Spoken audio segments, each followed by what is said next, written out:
9 pounds seems a little bit heavy for a laptop. Let's cut that almost in half with a gaming machine from Alienware. Dell bought Alienware a couple of years ago, but they've kept the brand alive as a high-end gaming system. Radford Castro, our engineering director, has their 14-inch laptop. Not exactly an Ultrabook. No, definitely not an Ultrabook. This is a full-fledged gaming laptop.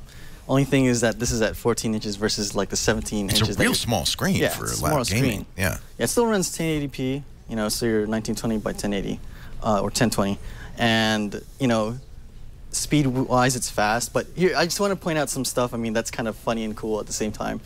I have to point this out. This is pretty hilarious. You can actually change the lights on this thing. So you can actually choose the light on your mouse pad. The trackpad. Tilt your head a little bit because we can't see it. Right, the trackpad's lit up. Yeah. It's glowing. And you could change it to a color. You could even have it pulsing. What? Yeah. Here's the other part, too. You can actually change the lights individually. So you can actually change the light over here on the front. You can have it pulsing. You can select that it's, you know, yellow. And then once you point it, you can actually morph the colors or have it pulse. And so I could select something like yellow. That's just silly. It's ridiculous. But I guess if you take it to a LAN party and you did spend a little extra, because the Alienwares aren't cheap, you got to have something to show for it. Yeah. Some fancy trim. Yes. How is it, though, as a computer? So as a computer, I mean, it does all the normal stuff that you expect. The only thing that is probably not as normal is it's running Windows 7. So, you know, everything's running Windows 8.1. Is that a disadvantage for gaming or an advantage? No, not so much, because it's more of the same thing, right? Because you can still run the same thing on 8. So on 7, you're just going with the start menu. You're going to be running Steam on this thing anyway. So that's a good point. So it doesn't really matter, does it? Yeah. So the operating system kind of gets out of the way. Yeah. So the only thing now I could probably show you that's probably really important is the games. What does it look like? How does it perform? 1080p at a 14-inch screen is a very high dots per inch. Very high. Here's something. This is a game called Company of Heroes. It's an RTS. Do you find it annoying how bright that Alienware is? It almost looks like it's part of the game. Yeah, I mean, it kind of gets in the way. I don't want to see their branding. I'd cover that up. But this is pretty much how. This is Company of Heroes, and you can see that performance-wise, when this is running about medium to high settings on the game. Playing this game is 60 frames per second, so you can see that it's not really all that, you know, crazy in the hardware. Now you could probably run some first-person shooters like Battlefield 4 and all that stuff, but here's the score that we got running 3D Mark, which is probably the most important thing you want to know. So this right here ran about a 5947. So this is just a little bit higher than your typical gaming laptop. That's the orange bar Yeah, this is the there? orange bar here. So it's about 19% better than most gaming laptops that are out there running 3D Mark. And so that's really pretty good, considering all that's in here. Now, I haven't really got a chance to talk about the specs, so I'm just going to run through it real quick. Okay. This has an i7. This has 3 USB 3.0 ports. It has this weird, it has a feeder. It doesn't have like a drive where you can actually pop the drive out. It's a feeding drive where you, like, I have to show this. This is hilarious. What do you mean, a feeder? Like, this actually has a slot drive.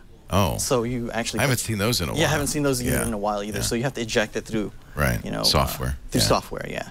But for the most part, this laptop, it can run pretty much most games that you'd expect to run on it. Now, is it dedicated graphics or motherboard, you know, Iris graphics? What this is GeForce. It's 765. It's GTX 765. Yes, okay. 765.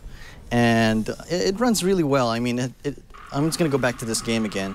And hopefully I could show some more demos on some of the stuff here. You probably... Let me see if I can do some more zooming in here. But yeah, this is just a bunch of units moving around. Let's see if I could target something here.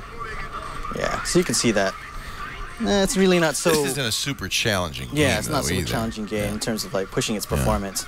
But in terms of running 3D Mark and all the other first-person shooters that you see... Benchmarks are good. Yeah, the benchmarks are good. I'd expect that from Alienware. Now, here's the question. You clearly play a price for that yellow Alienware, or blue or green or red, whatever color you want to make that logo. Because of the name, how much more is this? Well, how much is this laptop? So we have the price range starts at $1099 and ends up at $1599. That's not bad. As configured is $1099? No, this one right here, this particular configuration, this one's $1599. So this is the highest end one. Okay. This comes with 16 gigs of RAM. It has an SSD paired with a regular hard drive with 1 terabyte total. So you're looking at 256 gigabytes of SSD. And then 1 terabyte. I mean, 750. Is it a hybrid drive or is it? No, it's actually 2 drives in here. It is 2 separate drives. Yeah. So that sounds pretty good. Let's get the pros and cons on the Alienware 14-inch gaming laptop. It has ludicrous speed. It's really fast. The lights are customizable, and it has tons of ports and amenities. On the con side, you're looking at a 14-inch screen, which you're typically seeing on 17 inches for gaming laptops. And it has a weird Blu-ray, feeder slot thing, and then the weight, obviously. Right. But other than that, it's a very solid laptop. And in the end, I would give this, just based on its price alone and the amenities that it provides, I'd give it a buy. A buy on the Alienware Yeah. from Radford Castro, our Director of Engineering. Thank you, Radford. Thank you.